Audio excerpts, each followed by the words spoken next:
Magandang gabi mga kapamilya, narito na tayo sa episode 254 na FPJ's Batang Quiapo, araw ng Lunes. Sabi nga ni na Coach Joel sa ni Roberto, okay na Santino, ihanda mo na lang sarili mo para sa laban yun ni Loris mamayang alas 3. Pagdaan ni Santino, niyabangan siya nitong magkaibigan si Chito sa si Lawrence, talagang ang aangas.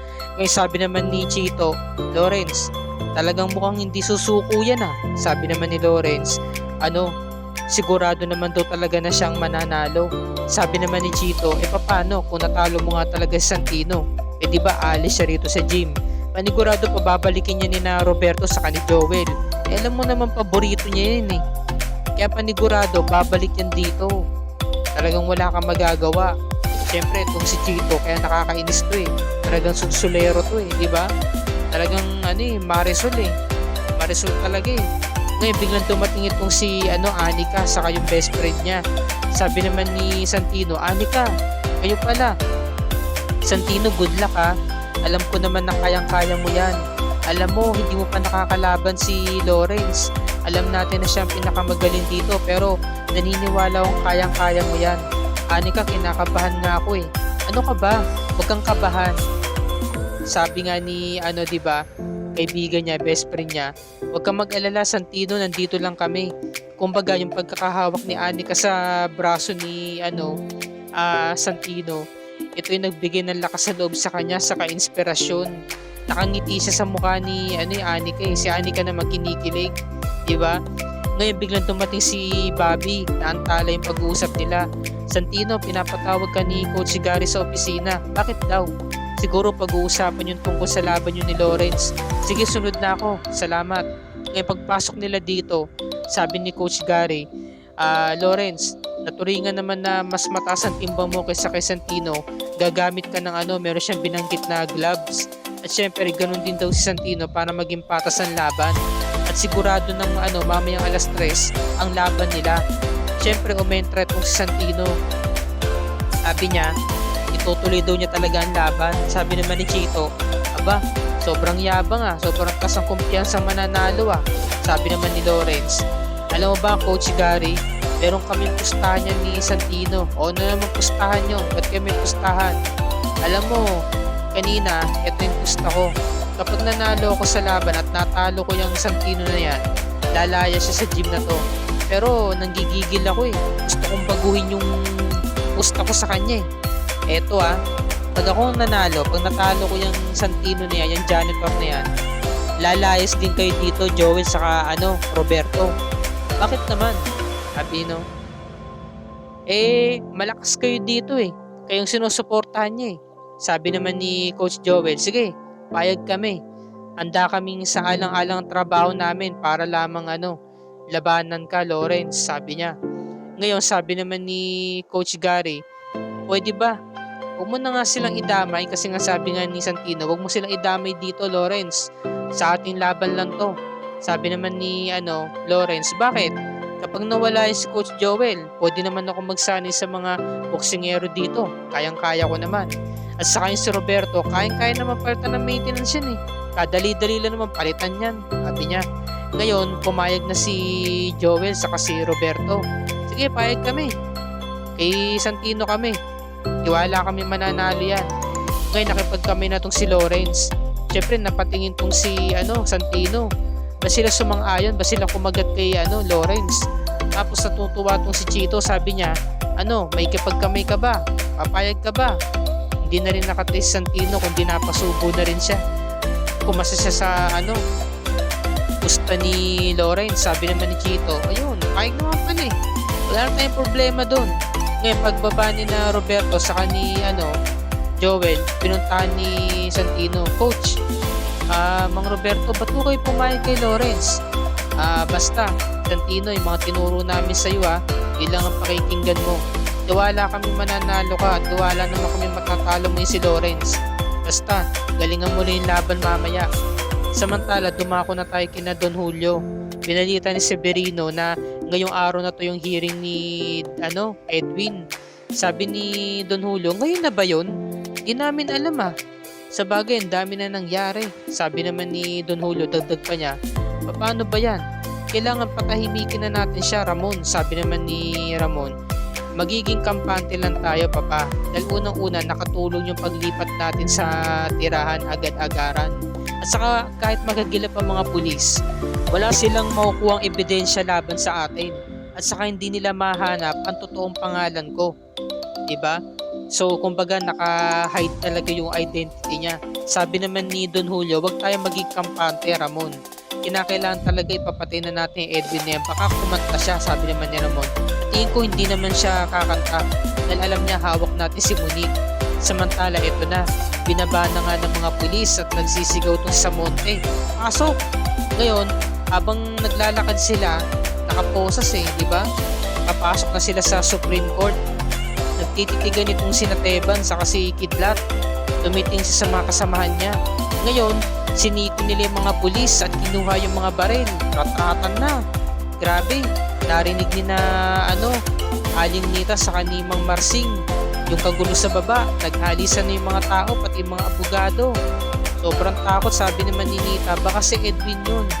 Tard, huwag na muna tayong umalis. Panigurado naman hindi si Edwin yun. Baka mga kasamahan niya lang gumawa ng gulo. Eto na, barilan na. Ang titibay talaga ng mga grupo ni Nateba, ni Nakidlat sa ni Edwin. Ang lalakas nila. Grabe, mga biyasa talaga sa pakikipaglaban saka sa paghawak ng baril. Kung titingnan mo, parang mga mga tambay lang ang alam di ba? Pero ang galing, husay nila makipaglaban. Ang dami nilang napatay ng mga pulis dito. Sabi nga ni Samonte, patay na natin sila. Ako na lamang bahala magpaliwanag kay Colonel Suarez. Sige, patayin na natin yung mga yan. Tapos tanga to si Edwin, sumuko sa mga pulis. Hindi ka nasasantuhin ng mga yan, papatayin ka na ng mga yan. Natawa nga ako dito, niratrat siya Buti nakailag siya. Tapos lumapit pa tong si Nita. Ang kulit naman ito ni Nita. Gusto yatang mabaril kaya nakakainis din. Sabi naman ni Marsing, Tart, huwag ka nang lumapit dyan. Hayaan mo na mga pulis. Baka hindi naman si Edwin yun. Hindi, Tart. Malakas talaga ang kutob ko na si Edwin yun. Kailangan natin siyang sundan. Hanapin natin siya. Ngayon, eto na. Nakalabas itong si Teban sa si Kidlat. Sila magkasama Nagtatago sila, asintado, sa pool. Sa pool ang mga pulis. Patay. Bawat paglabas nila. Sabi ni Kidlat, Teban, wala na akong bala. Sabi naman ni Teban, wala na rin ako. Mano-mano na yan. Samantala, ito naman yung mga grupo ni Buboy. Natamaan yung isa. Yung kasama nila maliit. Tatratan na yan. Mako-corner na sila dito Buti merong pintuan sa pinakalikod, pinakadulo. Isang way lang yan nagtago sila dun sa may gilid, sa may kaliwa. Natamaan yung isa nilang kasamahan, yung maliit. Tapos sabi ni Buboy, sige na, ako na bahala dito. Tumakas na kayo. Tapos tong kasamahan din nila na si Bagyo. Tinamaan din yung pinakamatanda sa kanila. Tinamaan sa dibdib. Sabi ng mga kasama niya, lalaban tayo. Mamatay man tayo dito. Sabi niya, kahit anong mangyari. Grabe, bakbakan talaga Lumalaban pa rin itong si Bagyo. Grabe yung mga barilan nila dito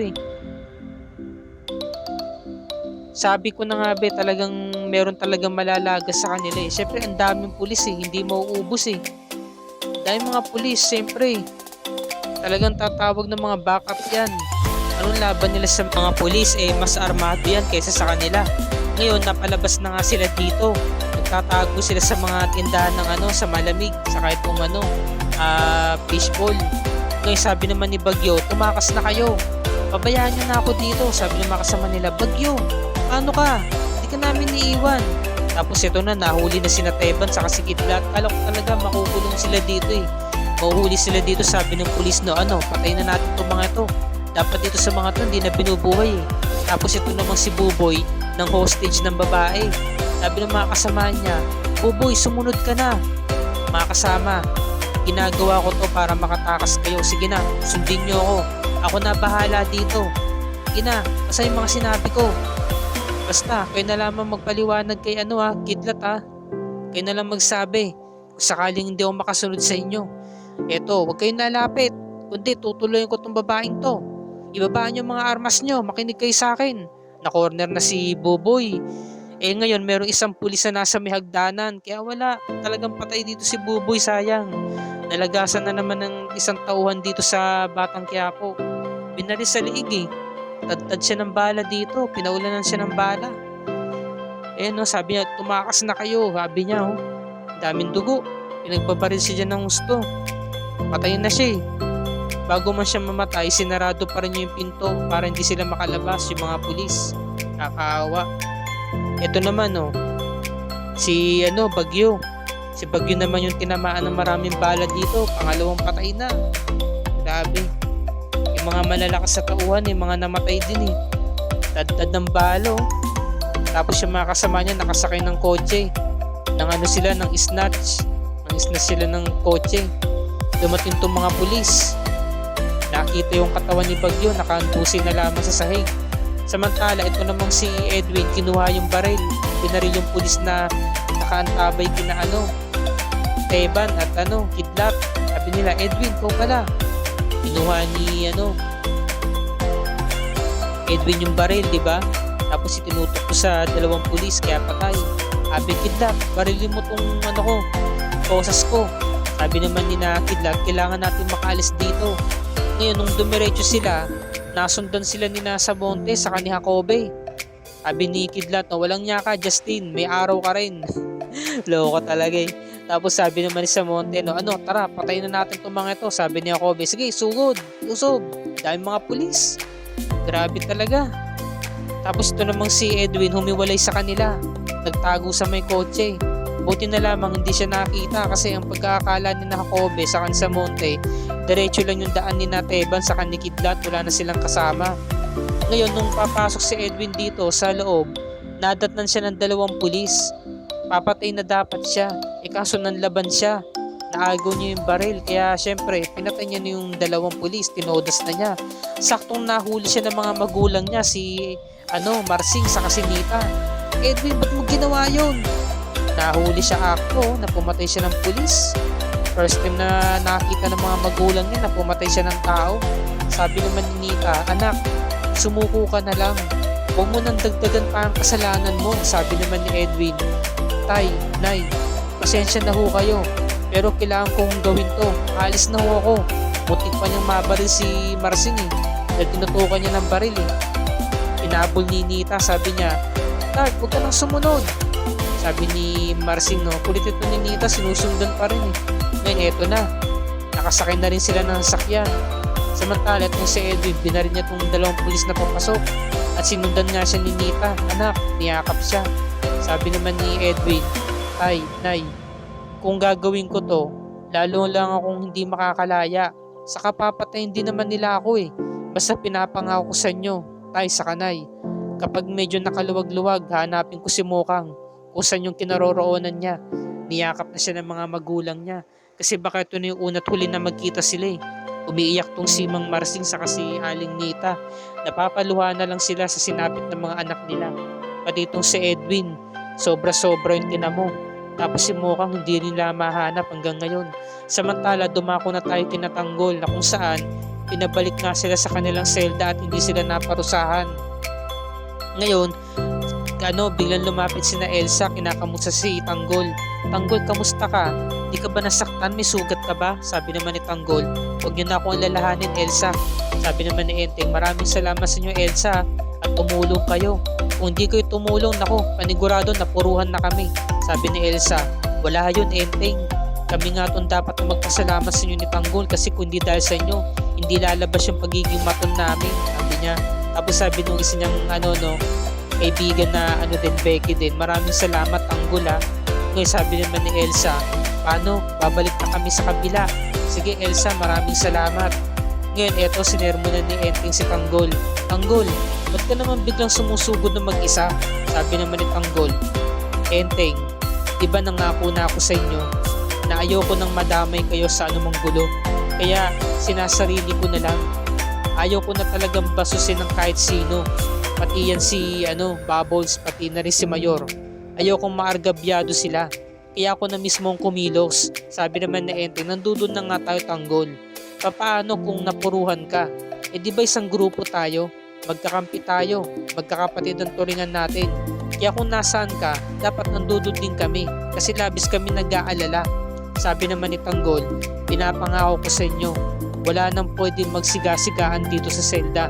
Magmula sa araw na to, wala nang pwedeng mamuno at magmayabang dito. At dito na po nagtatapos ang review ni Rika para sa gabing ito mga kapamilya.